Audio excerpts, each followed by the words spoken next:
हाँ तो दोस्तों, इस वीडियो के अंदर हम इंडिया शेल्टर फाइनेंस के आईपीओ के बारे में बात करेंगे और जानेंगे कि इस आईपीओ के अंदर आपको कितना लिस्टिंग गेन मिल सकता है और आपको इस आईपीओ के अंदर अप्लाई करना चाहिए या नहीं। चलिए शुरू करते हैं।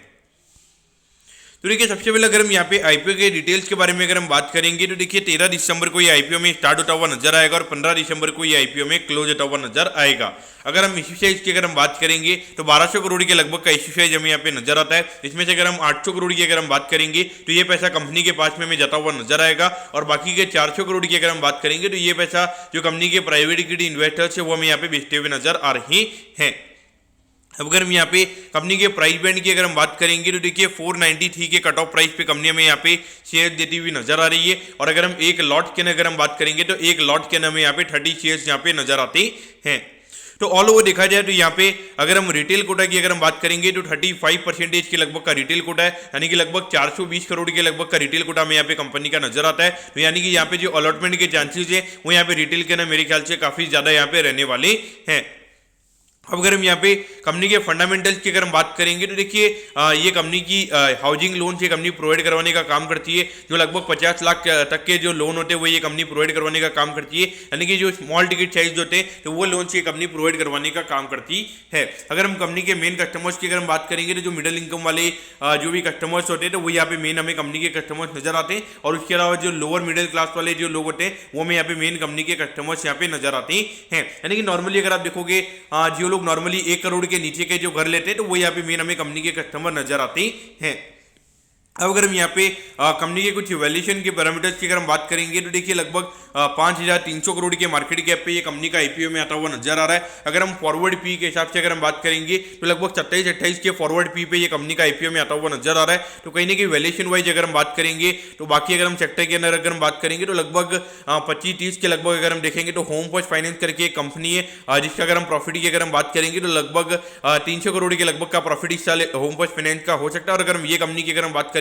लगभग 200 करोड़ के लगभग का प्रॉफिट ये कंपनी का हो सकता है। तो अगर हम वैल्यूएशन वाइज अगर हम बात करेंगे तो होम फर्स्ट फाइनेंस लगभग 8-9 हजार करोड़ के वैल्यूएशन पे वो कंपनी में ट्रेड होती हुई नजर आ रही है और लगभग 50% उनकी प्रॉफिटेबिलिटी हमें इंडिया शेल्टर फाइनेंस से ज्यादा नजर आती है। तो इस पॉइंट ऑफ व्यू से अगर आप देखोगे तो कहीं ना कहीं यहाँ पे वैल्यूएशन के पॉइंट ऑफ व्यू से कंपनी ने शेयर होल्डर्स के लिए यहाँ पे कुछ भी नहीं रखा है, क्योंकि जितना वैल्यूएशन रहता है उतने वैल्यूएशन पे यहाँ पे कंपनी आईपीओ लेकर आ रही है। तो मुझे लगता है कि यहाँ पे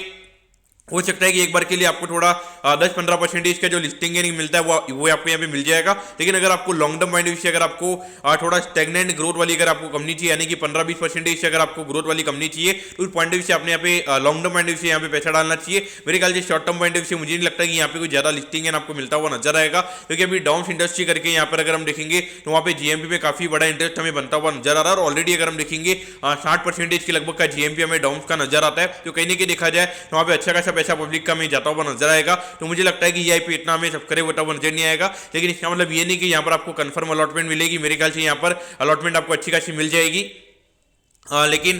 थोड़े अगर आप सपोज अगर आपकी फैमिली में 5-6 मेंबर है तो 5-6 मेंबर में से मेरे ख्याल से आपको 2-3 लॉट यहाँ पे मिल जाएंगे, ऐसा मुझे यहाँ पे लगता है। लेकिन देखिए मेरे ख्याल से लॉन्ग टर्म पॉइंट से अगर आप देखोगे बाकी मार्केट में और कंपनी अगर हम देखेंगे हाउसिंग फाइनेंस की अगर हम बात करेंगे तो हाउसिंग फाइनेंस की कंपनी जितनी हमें अच्छे से इतना मार्केट अभी लाइक करता हुआ नजर नहीं आ रहा है। अगर हम देखेंगे अगर हम एप्टस हाउसिंग फाइनेंस की अगर हम बात करेंगे 2 साल पहले वो कंपनी लिस्ट हुई थी, अभी भी अगर हम देखेंगे आईपीओ प्राइस के नीचे वो कंपनी में ट्रेड होती हुई नजर आ रही है। और जब से वो कंपनी लिस्ट हुई है तब से अगर हम देखेंगे 15-20% जो उनका अर्निंग ग्रोथ है वो हमें देखने को मिल रहा है, यानी कि वैल्यूएशन काफी कॉन्ट्रैक्ट हमें होता हुआ नजर आया है। तो कहीं ना कहीं अगर आप देखोगे तो ये सेक्टर अभी इतना मार्केट फैंसी नहीं है, मार्केट इतना पसंद नहीं कर रहा है, तो आपको यहाँ पे थोड़ा पेशेंट टेस्ट हो सकता है। तो मेरे ख्याल से मैं तो यहाँ पे ये करूंगा कि जो भी मेरे पास जो आईपीओ में अप्लाई करने का पैसा है वो मैं यहाँ पे डाउन्स में भी अप्लाई करने वाला हूँ। उसके अलावा कुछ ऐसे में आईपीओ है वहां पर मैं अप्लाई करूंगा। इसके अंदर मैं अप्लाई क्यों नहीं करूंगा, क्योंकि मुझे लगता है कि ये नीचे भी खुल सकता है और यहाँ पे कोई ज्यादा लिस्टिंग भी देखने को नहीं मिलेगा। मेरे ख्याल से लिस्टिंग के बाद में ये कंपनी को आपको ट्रैक करते रहना चाहिए, क्योंकि कंपनी अच्छी है। वैल्यूएशन वाइज मुझे कोई यहाँ पे थोड़ी दिक्कत ये है कि वैल्यूएशन कोई ज्यादा महंगा नहीं है, लेकिन वैल्यूएशन के पॉइंट ऑफ व्यू से ऐसा वैल्यूएशन है कि यहाँ पर कोई ज्यादा ग्रोथ आपको प्राइस में देखने को नहीं मिलेगी। तो पॉइंट ऑफ व्यू से देखा जाए मेरे ख्याल से जब ये लिस्टिंग हो जाती है उसके बाद में मेरे ख्याल से आपको ये कंपनी को देखना चाहिए। तो दोस्तों मैं बताऊं कि इंडिया शेल्टर फाइनेंस के आईपीओ के बारे में आपको सब कुछ समझ में आ गया होगा। अगर आपकी कोई भी क्वेरीज है आप कमेंट कीजिए, मैं जरूर आपके कमेंट पर रिप्लाई करूंगा। ओके दोस्तों, thank you, have a nice day.